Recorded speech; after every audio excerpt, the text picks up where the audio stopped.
वीरेंद्र कुमार। आज फिर आपको अपने यूट्यूब चैनल पे स्वागत करते हैं। हम लोग आज देखेंगे जो हमारा टॉपिक चल रहा था करंट का चैप्टर मतलब स्ट्रक्चर एंड फंक्शन, उस चीज़ के बारे में डिस्कशन करेंगे थोड़ा। ठीक है, देखिए हम लोगों ने सेल के कंपोनेंट पढ़ लिए थे, उसके आगे थोड़ा सा देखेंगे हम लोग, है ना। टाइप्स ऑफ आज ऑर्गेनिज्म देखेंगे, on the basis of cell देखेंगे और टाइप्स ऑफ सेल भी देखेंगे। दो टॉपिक छोटा छोटा है, इसको कवर करेंगे। फिर बाद में हम लोग difference between prokaryotic and eukaryotic cell देखेंगे। ठीक है, चलिए एक छोटा सा टॉपिक देखते हैं हम लोग। यहाँ पर देखेंगे हम लोग types of organism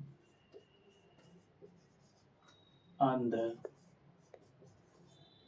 basis of cellular organization.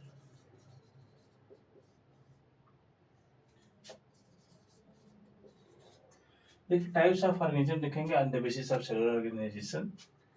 तो इसे हम टू टाइप में डिवाइड कर सकते हैं। एक हमारा होता है यूनी सेलुलर ऑर्गेनिज्म और दूसरा जो हमारा होता है इसे हम लोग बोलते हैं मल्टी सेलुलर ऑर्गेनिज्म। मतलब ये दो हम लोग यहाँ पर अभी स्टडी करने वाले, एक यूनिसेलुलर ऑर्गेनिज्म और दूसरा मल्टी सेलुलर ऑर्गेनिज्म। देखिए यूनिसेलुलर ऑर्गेनिज्म किसे कहते हैं, तो यहाँ पर हम लोग दिखाएंगे दोज ऑर्गेनिज्म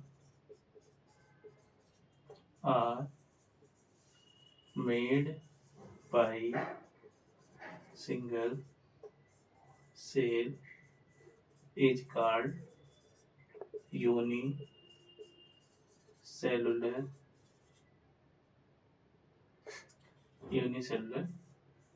ऑर्गेनिज्म। ऐसे ऑर्गेनिज्म जो सिंगल सेल के बने होते हैं उन्हें हम लोग यूनिसेलुलर ऑर्गेनिज्म बोलते हैं। ठीक है, अब इसका एग्जांपल भी देख लेते हैं साथ में हम लोग। अगर इसका एग्जांपल आप देखना चाहेंगे तो बहुत सारे यूनिसेलुलर ऑर्गेनिज्म है जो आप जानते होंगे पहले से, मैं कुछ नया नहीं बता रहा हूँ आपको, आप जानते ही हैं ना। बस एग्जांपल देख लेते हैं इसका, कभी कभी पूछ देते हैं क्वेश्चन ऐसे यहाँ से। जैसे अगर हम बैक्टीरिया देखें, चाहे जितने भी बैक्टीरिया होते हैं ये सब आते हैं यूनिसेलुलर ऑर्गेनिज्म में। कुछ प्रोटिस्टा मेंबर भी आते हैं, जैसे अमीबा, यूग्लिना, पैरामीशियम ना, बहुत सारे आते हैं, क्लेमाइडोमोनास ना, बहुत कुछ आता है इसमें। ऐसा नहीं कि इसमें केवल किंगडम मोनेरा ही आता है, और भी कुछ आते हैं। देखिए अगर हम बैक्टीरिया की बात करें तो बैक्टीरिया जो होता है ये मोनेरा किंगडम से बिलोंग करता है। ठीक है, अमीबा और यूग्लिना अगर हम लोग देखें तो ये प्रोटिस्टा किंगडम से बिलोंग करते हैं। इसी तरीके से अगर हम लोग देख लें क्ले माइडोमोनास, ये भी सिंगल सेल होता है ना। ये एक टाइप का क्या है, एल्गी है। ये बिलोंग करता है किससे, तो प्लांटी किंगडम से। तो कहने का मतलब ये है कि कोई जरूरी नहीं है कि बैक्टीरिया ही सारे यूनिसेलुलर होंगे। कुछ प्रोटिस्टा के भी मेंबर होते हैं, कुछ प्लांटी किंगडम के भी मेंबर होते हैं, जैसे क्लेमाइडोमोनास जो एल्गी होता है, ये भी हमें देखने को मिलते हैं, और भी बहुत सारे होते हैं मेंबर। ठीक है, चलिए दूसरा हम लोग देखते हैं मल्टी सेलुलर ऑर्गेनिज्म। अगर मल्टी सेलुलर ऑर्गेनिज्म की बात करें तो यहाँ पर क्या दिखाएंगे हम लोग, यहाँ पर बताएंगे those organism are made by more than one cell. Those organisms are made by more than one cell is called multicellular organism. Multicellular organism. तो देखिए जितने भी हायर डेवलप ऑर्गेनिज्म होते हैं सभी मल्टी सेलुलर ऑर्गेनिज्म होते हैं। अगर इनका भी एग्जांपल आप देखना चाहेंगे तो आप, है ना, प्लांट का दिखा सकते हैं, है ना। एनिमल का दिखा सकते हैं, है ना। अगर और आप दिखाना चाहते हैं तो फंजाई का भी दिखा सकते हैं। तो ये सारे इनके एग्जाम्पल हो जाएंगे, फंजाई, प्लांट एंड एनिमल। ठीक है। दूसरा पॉइंट हम लोग यहाँ पर और देखेंगे, है ना। यहाँ पर हम लोग देखेंगे टाइप्स ऑफ सेल देखेंगे। ठीक, टाइप्स ऑफ सेल। ठीक, हम लोग सेल के टाइप देखेंगे।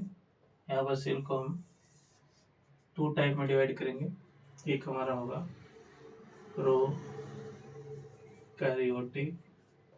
सेल, और दूसरा हमें जो देखने को मिलता है इसे हम लोग बोलते हैं यूकैरियोटिक सेल।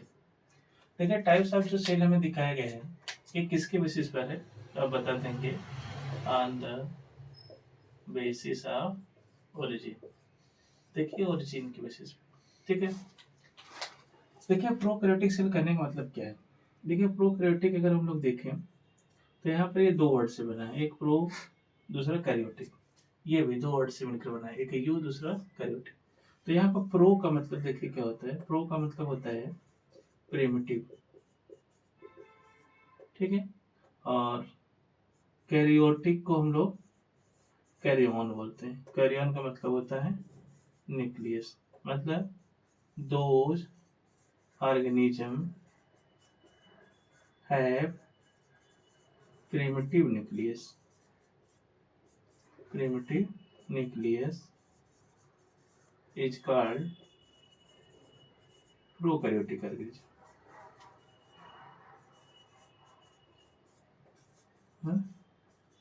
देखिए यहाँ पर प्रोकैरियोटिक ऑर्गेनिज्म के बारे में भी हम लोग जान गए। ठीक है। यहाँ पर देखिए यूकैरियोटिक है, तो यूकैरियोटिक को हम कैसे डिफाइन करेंगे। देखिए यू का मतलब होता है यहाँ पर ट्रू, और कैरियोटिक को हम लोग कैरियन बोलते हैं, और कैरियन का मतलब होता है न्यूक्लियस। ठीक। तो कहने का मतलब है those organism have true nucleus is called eukaryotic organism। देखिए यहाँ पर आपको यूकैरियोटिक ऑर्गेनिज्म के बारे में बता दिया गया। ठीक है। अच्छा एक चीज हम यहाँ पर समझेंगे, प्रोकैरियोटिक या यूकैरियोटिक ऑर्गेनिज्म या प्रोकैरियोटिक सेल या यूकैरियोटिक सेल हम बताना किसको चाहते हैं, या प्रोकैरियोटिक सेल को कैसे हम समझाएंगे, या हम बोल सकते हैं कि प्रिमिटिव न्यूक्लियस कहने का मतलब क्या है, यहाँ पर ट्रू न्यूक्लियस कहने का मतलब क्या है। देखिए प्रिमिटिव न्यूक्लियस कहने का मतलब है कि यहाँ पर अगर हम लोग देखेंगे तो न्यूक्लियर मेम्ब्रेन अब्सेंट होता है ना। यहाँ पर न्यूक्लियर मेम्ब्रेन अब्सेंट होता है, और यहाँ का जो भी न्यूक्लियस होगा, है ना, हम बताएंगे nucleus have nuclear membrane, nuclear membrane, है ना, nuclear membrane absent on nucleus, ऐसे दिखा सकते हैं, है ना। वैसे यहाँ पर न्यूक्लियस होता नहीं है, इसके न्यूक्लियस को हम लोग न्यूक्लियाइड बोलते हैं। थोड़ा सा और आपको बता देते हैं थोड़ा सा डिटेल में, है ना। जैसे सपोज करिए कि अगर हम इसका न्यूक्लियस बनाना चाहते हैं, ठीक, इसको हम कुछ इस तरीके से दिखाएंगे। देखो न्यूक्लियस जो होता है हमारा एक डबल मेम्ब्रेनस स्ट्रक्चर होता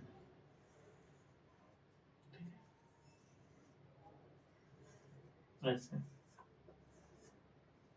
ठीक है। इसके अंदर कुछ ऐसे मटेरियल हो जाएंगे। ठीक, देखिए इसको बोला जाता है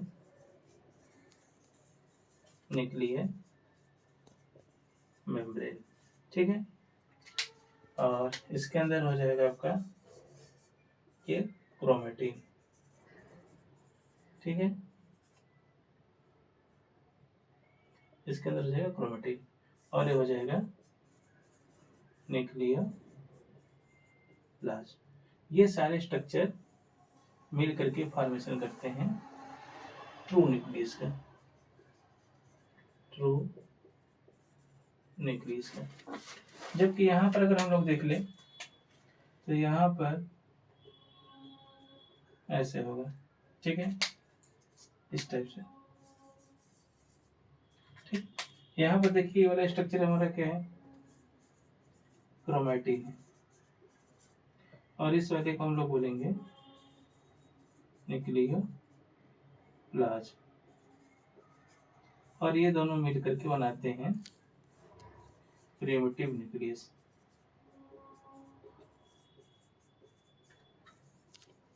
ठीक, तो यही हमें डिफरेंस देखने को मिलता है। यहाँ पर आप देखिए, आपको यहाँ पर न्यूक्लियर मेम्ब्रेन दिखाई दे रहा है? नहीं, इसमें केवल न्यूक्लियोप्लाज्म है और क्रोमैटिन है। यहाँ पर न्यूक्लियर मेम्ब्रेन एब्सेंट है, यहाँ पर न्यूक्लियर मेम्ब्रेन प्रेजेंट है। देखिए मेन डिफरेंस होता है, इसके बारे में थोड़ा और हम लोग डिटेल में देखेंगे।